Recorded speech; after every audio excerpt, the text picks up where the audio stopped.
이번 시간에는 가치와 가격에 대해서 공부를 합니다. 자, 평가라는 것은 가치를 찾아내는 거라고 했어요. 그 전문가가 누구냐고요? 평가업자, 평가사가 가치의 전문가죠. 그 가치를 찾아내서 그 결과를 가액으로 표시하는 것을 평가라고 했는데, 그 가액은 가격이고, 그러면 가격의 전문가는 누굽니까? 중개사죠. 그러면 평가사는 근거를, 땅이라는 건 개별성이다, 다 다르기 때문에, 물건마다 값어치가 다르기 때문에 물건의 값어치를 찾아내자, 이렇게 이야기합니다. 그런데 중개를 하는 목적은, 땅이라는 것은 들고 갈 수가 없죠. 부동성이죠. 움직이지 않기 때문에 그 장소에서 물건을 중개를 하는 겁니다. 평가사는 개별성이고 중개사는 부동성이다. 그리고 가치의 전문가는 평가사고 가격의 전문가는 중개사다. 이렇게 말할 수 있어요. 그런데 평가는 바로 이 가치를 찾아내는 거라고 한다면은, 우리는 이 가치가 무슨 가치를 말합니까? 부동산 가치를 말하죠. 그럼 부동산 가치라는 게 뭐냐 이거죠. 부동산은 이 세 가지 의미를 가졌어요. 소유권에 대한 장래 이익의 현재 가치다, 이렇게 정의를 합니다. 가치의 정의, 소유권에 대한 장래 이익의 현재 가치다. 왜 부동산은 소유권의 대가입니까? 땅이라는 걸 샀다는 것은 땅을 들고 갈 수는 없잖아요. 움직일 수 없잖아요. 그래서 권리를 사게 되고, 권리의 핵심은 소유권이죠. 그래서 소유권의 대가가 되고, 또 하나 부동산의 가치는, 가치라는 걸 만족이라고 이해를 하자고 그랬죠. 그 만족이라는 건, 땅이라는 것은 지금 당장 나타나는 게 아니고 장래 이익이죠. 왜 장래 이익입니까? 영속성이죠. 오래 쓰는 물건이죠. 그러니 지금만 보지 말고 멀리 보자 이거죠. 장래 이익의 현재 가치다라고 이야기를 해요. 그렇다면은 바로 이런 가치를 시점으로 보면은, 가치는 현재 개념이라고 한다면은 가격은 과거 개념으로 봅니다. 왜 그러냐면, 결국 가격이라는 것은 수요 공급에 의해서 거래가 이루어져야 가격이 이루어지는 거죠. 거래가 이루어졌다는 것은 이미 지나간 과거가 된다는 거죠. 그래서 가치는 현재적인 개념으로 보고 가격은 과거적이다, 이렇게 보고요. 거기에 대해서 가격은 하나만 있다, 이렇게 문제를 풀으세요. 왜 그러느냐라고 한다면, 거래가 이루어지려면은 수요와 공급 사이에 그 만나야 거래가 이루어지는 거고, 만났다는 것은 하나가 형성된다라는 거죠. 그런데 가격이라는 것, 가치라는 것은 하나만 있는 게 아니고 여러 개 있다. 그래서 가치가 여러 개 있다는 것을 가치의 다원론, 이렇게 이야기를 합니다. 가치에 관련된 용어가 많죠.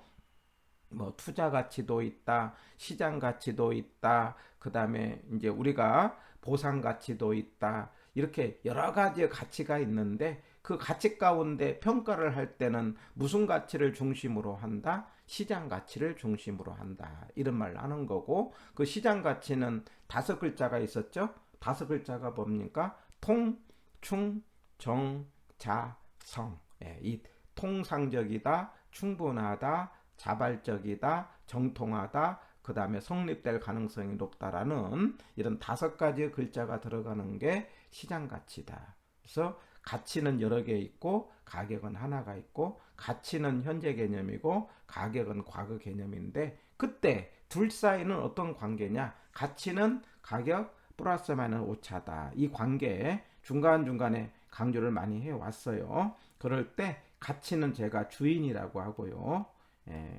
가격은 개라고 그랬죠. 주인이 개를 데리고 산책을 하는데, 이제 개는 주인 따라가면서 이제 말하자면 앞에 가기도 하고 뒤에 가기도 하지만은 결과적으로 주인을 따라가더라. 본질은 가치죠. 여기다가 이제 화폐로 표시된 게 가격인데, 여기서 오차가 생길 수 있다, 이 말이죠. 그러면 우리 복습 차원에서 오차가 있다는 것은 왜곡이 있다, 이렇게 하자고 그랬죠. 왜곡이 있다는 것은 초과 이윤이 있다, 이렇게 하자고 그랬죠. 초과 이윤이 있다. 이렇게요. 초과이윤이 있다는 것은 비효율적이다. 이렇게 하자고 그랬어요. 비효율적이다. 그러면 이런 것들은 단기에 그렇다, 장기에 그렇다, 단기에 그렇다. 이렇게 하자고 그랬어요. 그래서 단기는 오차가 있고 왜곡이 있고 초과이윤이 있고 비효율적이고 단기다. 그러면 이제 반대로 장기는요, 오차가 없고 왜곡이 없고 초과이윤이 없고 효율적이고 장기다. 이렇게 기억을 합니다. 자, 이런 이런 가치는 어떻게 만들어지느냐 이 말이죠. 그 가치가 만들어지는 것을 발생 요인 이렇게 이야기를 해요. 가치는 만족이죠. 어떤 물건에 만족이 있으려고 한다면은 그 물건이 쓸모가 있어야 돼요. 그 쓸모가 있다라는 것을 우리가 효용성 그럽니다. 앞으로 효용성이라는 말은 쓸모가 있다 이런 뜻이에요. 그럴 때 땅으로서의 쓸모가 있으려면은 만약에 주거용으로 쓸 때는 쾌적해야 되겠죠. 상업용으로 쓸 때는 수익성이 있어야 되겠죠. 공업용으로 쓸 때는 생산성이 있어야 되겠죠. 그래서 이렇게 쓸모가 있으면 효용이 있으면 값어치가 나갑니다. 그런데 그런 쓸모가 있어도 물건이 많아버리면은 값어치가 안 나가요. 그걸 상대적 희소성 그럽니다. 희소하다는 건 적다는 거죠. 근데 상대라는 걸 넣었다는 것은 공급과 수요 사이에서 공급이 수요에 비해서 상대적으로 적다. 이걸 상대적 희소성 그럽니다. 적을 때 물건이 적을 때 값어치가 나가죠. 그런데 결과적으로 가격이라는 건 그 물건을 누군가가 사줘야 돼요. 이걸 유효수요라고 합니다. 유효수는 두 가지가 있어요. 살 의사, 생각이죠. 그리고 능력, 능력은 돈이죠. 그래서 의사와 능력이 있는 두 가지의 조건이 들어간 것을 유효수요라고 하죠. 바로 이럴 때 거래가 이루어지고 가격이 만들어진다 이 말이죠. 그런데 부동산을 샀다는 것은 아까 소유권을 거래한 거 아닙니까? 그 권리를 나타내는 이전성이 있어야 되겠다 해갖고 이 네 가지 그냥 글자만 외우시면 돼요. 발생 요인 그러면 효상유의 첫 글자로 기억을 합니다.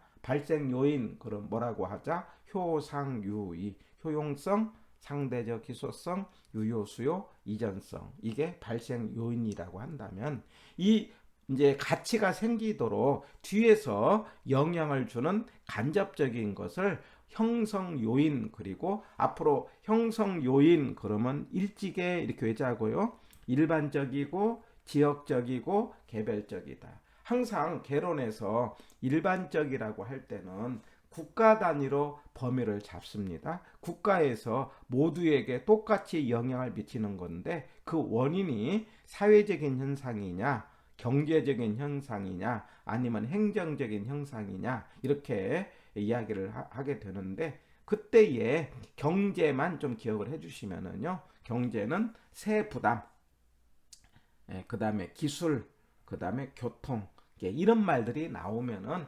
경제적인 원인으로 문제를 풉니다. 세 부담이라든가 기술이라든가 교통. 그래서 나중에 세기교, 세부담의 세, 기술의 기, 교통의 교 이런 말이 나오면 경제 요인이고 행정이라는 건 정부가 하는 거니까 무슨 제도라든가 무슨 규제라든가 무슨 정책이라든가 이런 말이 나오면 행정이죠. 그래서 이렇게 우리가 나중에는 행사경 이렇게 하려고 하는데 일반적이고 지역적이고 개별 요인을 형성 요인 그 영향을 주는 간접적인 거죠. 이 형성 요인에 의해서 가치가 만들어지고 발생 요인이 만들어지고 발생 요인은 효상유의가 만들어지고 여기에 대해서 가치가 만들어지면서 화폐로 표시된 것을 가격이다 이렇게 정리하고요. 여기서는 가치와 가격과의 관계 발생 요인, 효상 요인,